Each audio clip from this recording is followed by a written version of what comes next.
Hello friends, welcome back to our channel. Friends, આજે આપણો જે વિષય છે બહુ જ ઇમ્પોર્ટન્ટ વિષય છે ને આજે હું વાત કરવાનો છું આવનારી ગુજરાત સિવિલ જજની પ્રિલિમિનરી એક્ઝામિનેશન માટે મોસ્ટ ઇમ્પોર્ટન્ટ રહેલો સબ્જેક્ટ જે છે બેઝિક્સ ઓફ કોમ્પ્યુટર.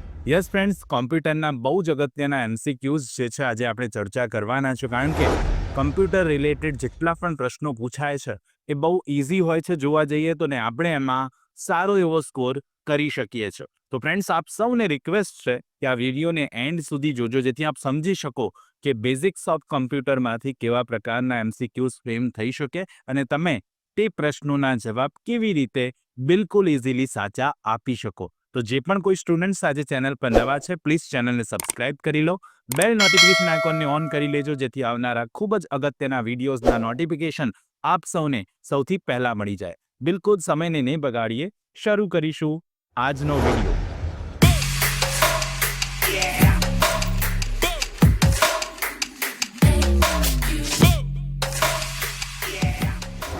પ્રશ્ન નંબર 1 છે, which of the following is a primary memory?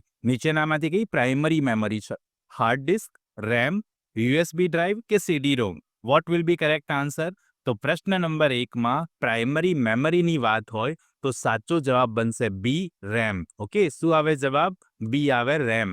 RAM જે છે એ પ્રાઇમરી મેમરી કહેવાય. કમ્પ્યુટરમાં પ્રાઇમરી મેમરી કઈ હોય તો રેમ હોય. સાચો જવાબ બી બની જશે. પ્રશ્ન નંબર 2 જુઓ. What does CPU stand for? સીપીયુનું ફૂલ ફોર્મ પૂછ્યું છે આપણને. Central processing unit, central process unit, computer personal unit કે સેન્ટ્રલાઇઝ પ્રોસેસિંગ યુનિટ? શું આવશે સાચો જવાબ? ક્વેશ્ચન નંબર 2માં કરેક્ટ આન્સર એ બને ફ્રેન્ડ્સ. સેન્ટ્રલ પ્રોસેસિંગ યુનિટ જે છે એને આપણે સીપીયુ કહીએ છીએ, એટલા માટે એ વિલ બી કરેક્ટ આન્સર. અહીંયાથી યાદ રાખી લેજો સીપીયુનું ફૂલ ફોર્મ. ઘણીવાર આપણને લાગે નોર્મલ ક્વેશ્ચન છે, પણ આવા પ્રશ્નો બનતા હોય છે. Central processing unit will be correct answer. Question number 3 જુઓ. Which device is use for input in a computer? નીચેનામાંથી કયું ડિવાઇસ ઇનપુટ કોમ્પ્યુટર તરીકે યુઝ થાય છે? મોનિટર, પ્રિન્ટર, કીબોર્ડ કે સ્પીકર? શું આવશે સાચો જવાબ? 3 નંબરના પ્રશ્નમાં સાચો જવાબ સી આવે, keyboard. Okay, vote will be correct answer? Keyboard. Input device તરીકે જેનો ઉપયોગ થાય છે એ કમ્પ્યુટર છે, એ કીબોર્ડ છે ફ્રેન્ડ્સ કમ્પ્યુટરમાં. યાદ રાખજો, C will be correct answer. પ્રશ્ન નંબર 4 જુઓ. What is the function of the ALU? એએલયુનું શું ફંક્શન છે? Store data, perform arithmetic and logic operations, control the computers operation કે પછી મેનેજ સિસ્ટમ રિસોર્સ? એએલયુનું શું ફંક્શન છે એવું પૂછવામાં આવ્યું છે. પ્રશ્ન નંબર 4માં કરેક્ટ આન્સર બનશે B, to perform arithmetic and logic operation. જે એરિથમેટિક અને લોજિક ઓપરેશન કરવું એ particularly ALU, arithmetic and logical unit આપણે એને કહીએ, તો એનું ફંક્શન છે. B will be correct answer. પ્રશ્ન નંબર 5 જુઓ. The first generation of computers use which technology? જે ફર્સ્ટ જનરેશનના કોમ્પ્યુટર હતા એક નીચેનામાંથી કઈ ટેકનોલોજીનો ઉપયોગ કરતા હતા? બહુ જ ઇમ્પોર્ટન્ટ પ્રશ્ન છે friends. Option A transistors, option B vacuum tubes, option C integrated circuits કે ઓપ્શન ડી માઇક્રો પ્રોસેસર્સ? શું આવશે સાચો જવાબ? ફર્સ્ટ જનરેશન કોમ્પ્યુટરની વાત છે ફ્રેન્ડ્સ. કઈ ટેકનોલોજીનો ઉપયોગ કરતા હતા? તો 5 નંબરના પ્રશ્નમાં સાચો જવાબ બી બનશે, vacuum tubes friends. B will be correct answer. Vacuum ટ્યુબ્સનો ઉપયોગ કરતા હતા. પ્રશ્ન નંબર 6 જોઈએ. Which of the following is a secondary storage device? નીચેનામાંથી કયો સેકન્ડરી સ્ટોરેજ ડિવાઇસ છે? રેમ, રોમ, ફ્લોપી ડિસ્ક કે પછી cache memory? What will be correct answer? તો 6 નંબરના પ્રશ્નમાં સાચો જવાબ બનશે સી, ફ્લોપી ડિસ્ક જે છે એ સેકન્ડરી સ્ટોરેજ ડિવાઇસ કહેવાય કમ્પ્યુટરમાં.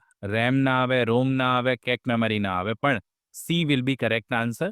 Floppy disk will be correct answer. 7 નંબરનો પ્રશ્ન જોઈએ. Which programming language is most similar to machine language? કમ્પ્યુટરની કઈ પ્રોગ્રામિંગ લેંગ્વેજ એવી છે કે જે મશીન લેંગ્વેજ સાથે સમાનતા ધરાવે છે? High level language, assembly language, markup language કે પછી સ્ક્રિપ્ટિંગ લેંગ્વેજ? શું આવશે સાચો જવાબ? તો 7 નંબરના પ્રશ્નમાં કરેક્ટ આન્સર આવશે B, assembly language. What will be correct answer? તો જવાબ બને બી. 7 નંબરના પ્રશ્નની વાત કરી રહ્યો છું. સાચો જવાબ બી બનશે, અસેમ્બલી લેંગ્વેજ. પ્રશ્ન નંબર 8 જુઓ. What is the main purpose of an operating system? બહુ અગત્યનો પ્રશ્ન છે. કમ્પ્યુટરના ઓપરેટિંગ સિસ્ટમ, જેને આપણે ઓએસ કહીએ છીએ શોર્ટમાં, તો ઓએસનું શું મેઇન પર્પઝ છે? To perform calculations, to manage hardware and software resources, to connect to the internet, to provide security. What will be correct answer? તો પ્રશ્ન નંબર 8માં સાચો જવાબ છે B, to manage hardware and software resources. Hardware અને સોફ્ટવેરના રિસોર્સને manage કરવું એ ઓપરેટિંગ સિસ્ટમનું મેઇન પર્પઝ કહેવાય. B will be correct answer. પ્રશ્ન નંબર 9 જોઈએ. What does SSD stand for? એસએસડીનું full form શું છે? માઇક્રો એસએસડી આપણે કહીએ છીએ, એનું ફૂલ ફોર્મ શું છે? Solid state drive, simple storage drive device, કે પછી secure storage drive, solid storage device. શું આવશે સાચો જવાબ? તો 9 નંબરના પ્રશ્નમાં કરેક્ટ આન્સર એ બનશે, solid state drive. A will be correct answer. હા, એસએસડીનું ફૂલ ફોર્મ પૂછાય છે પરીક્ષામાં, અગત્યનું. A will be correct answer, solid state drive. પ્રશ્ન નંબર 10 જુઓ. What is the main purpose of device drivers? કોમ્પ્યુટરમાં જે ડિવાઇસ ડ્રાઈવર્સ હોય છે તેમનો શું મુખ્ય હેતુ છે? To enhance graphics performance, to allow the operating system to communicate with hardware, to protect against malware, to increase processing speed. શું આવશે સાચો જવાબ ડિવાઇસ ડ્રાઈવર માટે? 10 નંબરના પ્રશ્નમાં કરેક્ટ આન્સર બી આવે, to allow the operating system to communicate with the hardware. B will be correct answer. આ સાચો જવાબ છે B. B will be correct answer. પ્રશ્ન નંબર 11 જોઈએ. What is the purpose of a firewall? કમ્પ્યુટરમાં ફાયરવોલનું શું હેતુ છે? To increase internet speed, to block unauthorize access, to manage file storage, to clean up the system. 11 નંબરના પ્રશ્નનો correct answer બને બી, બિલકુલ easy, to block unauthorize access. B will be correct answer. Firewall warning આવતી હોય છે. B will be correct answer. પ્રશ્ન number 12 જુઓ. Which of the following represent a high level programming language? કમ્પ્યુટરમાં high level programming language નીચેનામાંથી કઈ છે?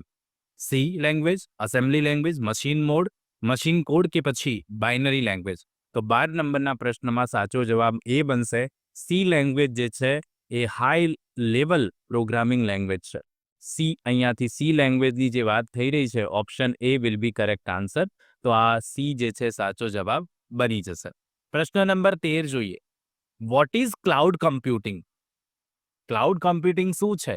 Storing data on local hard drives, storing and accessing data over the internet, using servers for processing data, કે backing up data on external drives? 13 નંબરના પ્રશ્નમાં શું આવશે સાચો જવાબ? તો 13માં કરેક્ટ આન્સર બી બને, storing and accessing data over the internet. Okay, તો B will be correct answer. અહીંયાથી સાચો જવાબ બી બનશે, ડેટાને સ્ટોર કરવો ઇન્ટરનેટ મારફતે, દેટ ઇઝ ક્લાઉડ કમ્પ્યુટિંગ.